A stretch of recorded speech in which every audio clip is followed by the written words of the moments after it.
In there. That's right. Let's have a peek at things as we head over to Shatter.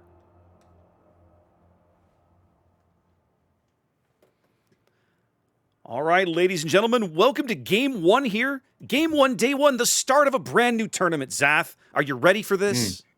Oh, I've been waiting for this for so long. I can't wait. I can't wait to begin. Let's go. 5 seconds to go.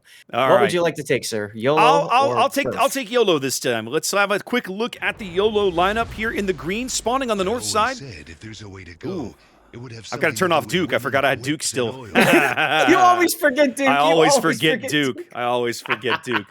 All right, YOLO bringing a Schlieffen, a Kremlin, fronted by Venezia, quadruple Moskva, Zath. Goodness gracious, have some Soviet Union, a Daring and a Ragnar. Talk to me about BRF. So, BRF is opting for a slightly different strategy here. We have an Ohio, a Kremlin.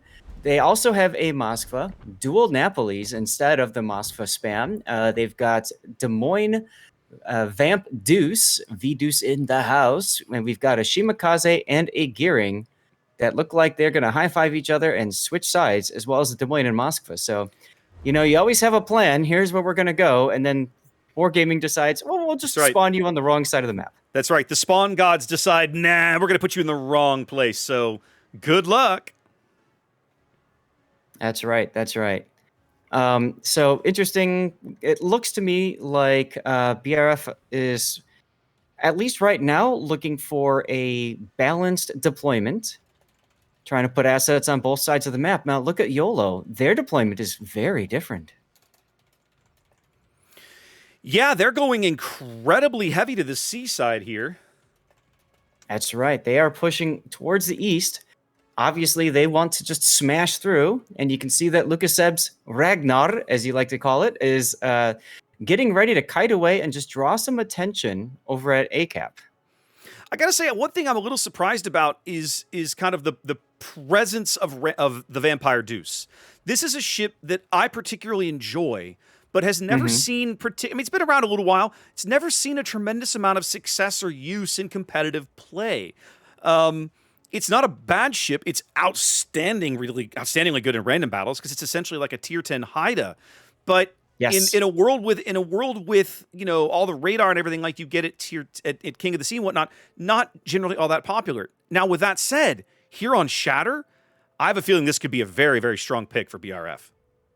It could absolutely work. The thing about the Vamp Deuce is, in order for it to be able to use its gimmick, right, its crawling smoke, you absolutely need to have somebody that is providing spotting for you. So it's kind of a selfish destroyer in that respect. You will need somebody with radar going, like the Des Moines, or you'll need maybe the Gearing or the Shimakaze to spot on your behalf while you're smoked up and kind of crawling around. So interesting. Well, I have not seen a radar go off yet from YOLO. Nope. YOLO seemingly content to let BRF grab B as they do here early. 3 minutes gone, and they're ticking up points. YOLO still getting all their pieces into position. You know, Zaf, there's a part of me that looks at the map.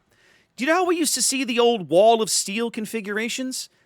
But they would cross like the entire map. This feels like that sort of play. Only maybe they're going to hinge it around, right? Like they're going to run it down the eastern flank and then swing through the middle with it? I'm not sure precisely. Oh, absolutely they are. Yes. And if you look at it, you've got Robtron and the Venezia set up way out there on the 10 line. And his position there is essentially, in case we run into trouble, he's far enough away he could turn around but still slap people around with this SAP. So it makes sense to see that. And Anthrax now with the Kremlin, he was spotted for a while, and you can see now he gets to play the torpedo dodging minigame. And there's the first radar, or was that the Hydro? That's Hydro. That's Des Moines Hydro off of Epfera there. Moskva? Why is that? Yeah, the BCAP. BCAP's Hydro is running right now. Okay, for some reason that mod is not working for me today. I'm going to have to figure that out at some point, maybe in between games. BCAP does take a torpedo there. Yeah. Even though those torps were spotted by Hydro, which is running. Ooh, but good SAP hit there. Yeah, and that's exactly what I was talking about with that Venezia position. It's perfectly suited to knock anything out that's going to sit in the traditional cruiser hidey hole spot. Seal wants to move forward, but Barto Grande's Vamp Deuce is just sitting here. He's going for it. He's going for it. The Vamp Deuce, no Seals reversing. Takes a big hit there from the Ohio. Yes, and Leo Sun's Ohio.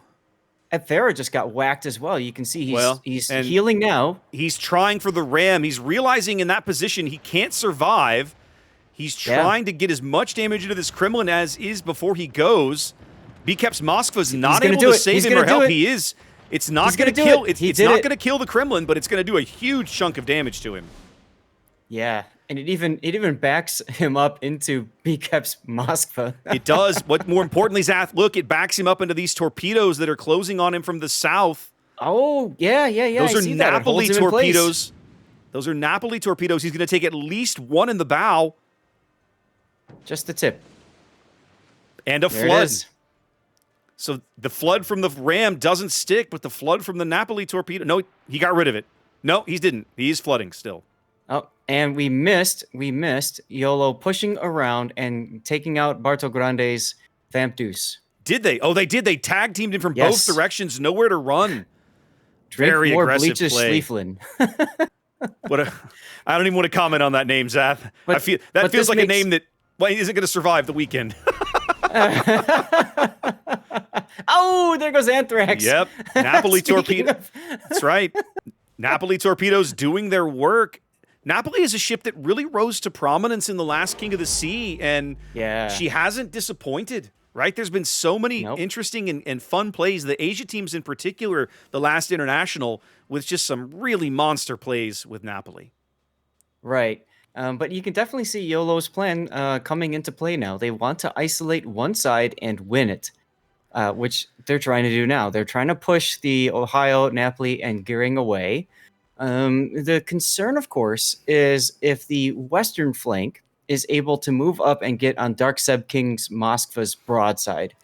That's the only thing that's really holding them in check right now. So I understand the thought process behind this play, but there's a part of me that doesn't like it. And some of that is because BRF is doing exactly what they've got to do in this, and they've got to pull these ships as far to the south as they can and continue dragging these ships out of position. Because right now there are 6 ships pursuing 3, right? So every second this Napoli, Ohio, and Gearing continue to live and draw these ships farther away from the middle of the board is a positional, I don't want to say fail, but certainly a positional success for BRF. Now, I want to comment on Butnadose's Napoli. He just made this whole turn, and I don't really understand why. I don't either. Because he just took it in one side, now he's taking it in another. Seal just went down. Yeah, they've been working on Seal for a while. I'm not surprised they finally got him, but Doze is going to go out here, and this feels like a ship that they didn't have to lose. All he had to do was continue running south and kite. It feels like he turned around just to get the torpedoes in, and that's a mistake that cost him his ship. Absolutely. You do not charge a Schlieffen. No. I don't care what you're playing. Under no circumstances should you voluntarily charge one of these German battlecruisers with their secondary loadouts, because they are mean and nasty. Bleach has his Hydro up. None of those torpedoes are going to land, and that's literally what Doze turned around. He turned around to launch the torpedoes, and they were essentially meaningless. Right. Now, on the other flank, over at A, Dark Seb King's Moskva has turned around. He decided he's not going to sit around here and let himself get flanked. Very smart decision-making. But that will allow BRF to get almost through the middle, as you can see now, and possibly in the back and flank of the Yolo team that is continuing to press down south. But Leo is going to pay for this. He also decided to turn north. Oh, Leo, you're going out, sir. I have so many questions. So do I. So Yolo here. So the Yolo play was kind of, I don't want to say questionable, but let's call it questionable. But now it's worked because BRF made a bit of a tactical error there in playing into it to where now these 5 ships that have now moved down the 7, 8, 9, 10 lines can turn around with a 2-ship lead and get back into the fight in the middle of the board, which is where the fight is going to be now. Exactly. 20 more seconds, now about 15 for Marcelo's Gearing to be lit by War Camel's radar. So tighten up that all those portholes. That's right. Clench. I like that. That's good. Clench up and keep running. Marcelo under 1,000 HP now as more shells continue to fall, primary and secondary shells. But he's out of visibility now, isn't he? Yes. Yep. He's out of visibility. He's made inky. He's gonna turn. He's gonna dump his torps. There they go. So with a 2-ship lead, as we approach the halfway mark of the game, a 2-ship lead, a 200-point lead here for Yolo, but they are down a cap. The problem with those 2 ships dying is it's going to allow for Yolo to completely redeploy, and you can see now, Deb has set himself up in the north with his Moskva. Once again, he's playing goalie, and looks like Paulo is just going to get spanked. He gets behind the island. So BRF, I like BRF's move into the middle of the board, but what they needed to do was keep the Napoli and the Ohio on the board, keep running them south as long as possible, and then with these guys in the middle of the board, now you have, it's a shooting gallery, right? That's Bleach and Bleach's Schlieffen, Warcamel's Moskva, BCAP's Moskva are all caught in between all of these ships, and sooner or later, you're not going to be able to present an angle for your armor to everyone. You're going to get slapped around. That's right. So the most important thing for anybody who kites away is you are there to essentially entertain the enemy. You're there to keep their attention on you. And the moment that attention is lost, whether through your death or because they get tired of you, you're no longer doing your job. So, you're absolutely right. They have to live as long as they can. They have to draw as much assets away as they can. And the farther south those assets go, the longer it's going to take to come back. What are you groaning about here? Connie Shimakaze caught on the hydro, I think, or somebody's radar. I'm not sure which, but the Schlieffen secondaries are going to make an absolute massacre of the Shimakaze as he goes off the board right there. Yolo I'm not quite sure. Go ahead. How he got to that position, but Well, he moved up there to get torpedoes into Bleach's face. That play made sense to me, but he didn't have to get that close, but he did. And it doesn't matter. He was in range of everybody's radar anyway. But yeah, I mean, Yolo can literally trade 1 for 1 now. Paulo just beached himself. He was going for the ram, and the island, the underwater world, just reached out and said no, thank you. The Schlieffen secondaries continuing to do ridiculous work here. Paulo burning and healing and going out right there. Yeah. This is pretty much over at this point. Yeah, pretty much cleanup here. Cleanup aisle 5. Kind of where we're at. Marcelo's gearing is basically elected to just stay away, keep those points on the board, so he's not really able to help his team. Nope. Napoli missed his first rack of torpedoes. He's trying to turn around and get the second rack off. That's the hard thing about torpedoing things that have hydro. Ugh. They kind of know it's coming. Oh. Tupin's Napoli just getting continually slapped around. The pain. He had to make that turn. I almost feel like he might have been better served. He turned and dumped his port torpedoes back on the Schlieffen. I almost feel like he would have been better served to keep charging Dart Seb's Moskva and put the port torpedoes into Seb's face. I mean, you have to pick one or the other, right? You got to get up close and personal. I mean, he's made inky right now, trying to get himself out of there, but he's within the Schlieffen's hydro range, so it's completely defeated. It's completely meaningless. Oh, and then of course there's Dark Seb King with the radar as well, coming in saying you're not going dark. Yeah, with 5 radars, you're not going to play many stealth games against these guys that are going to be 5 12-kilometer radars, I might add. You're not going to be able to hide things on these maps. Yes, down to their last 2 mostly dead ships. It's all over but the crying here for BRF. They're going to lose this game, unfortunately. Mato Mora is now getting Robocopped. I feel like, I mean, they made a good reaction to the kind of wall of steel play on the eastern flank. They needed to give as much ground as quick as they could with that Napoli, Ohio gearing kind of trio they had down there along the H line for a while.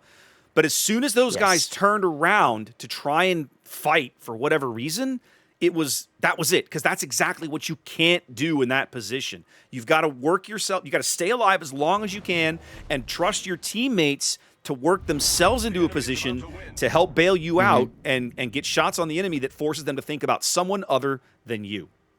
That's right, exactly. So, I mean, it was a good attempt by BRF. they're not out of the tournament. They Oh, of have course plenty not. of games left today. Of course So not. A solid I'm looking just win going to here set for up for YOLO. my death pick. Yep. I am wondering, I am curious to see, we won't see YOLO again today. I'll be curious to maybe look at some of their games over the course of the rest of the tournament to see if they continue with this Moskva strategy, this kind of heavy push, or if this was just a strategy that they designed and executed for Shatter. Shatter is a map that hasn't been in the tournament rotation very commonly, and so some of the newer teams, or teams that haven't played in the last, played in King of the Seas for the last year and change or so, may not have seen it. And I am genuinely curious, what that reaction is going to be for some of these guys. But YOLO's your winner. That's right. That's right. YOLO is indeed the winner.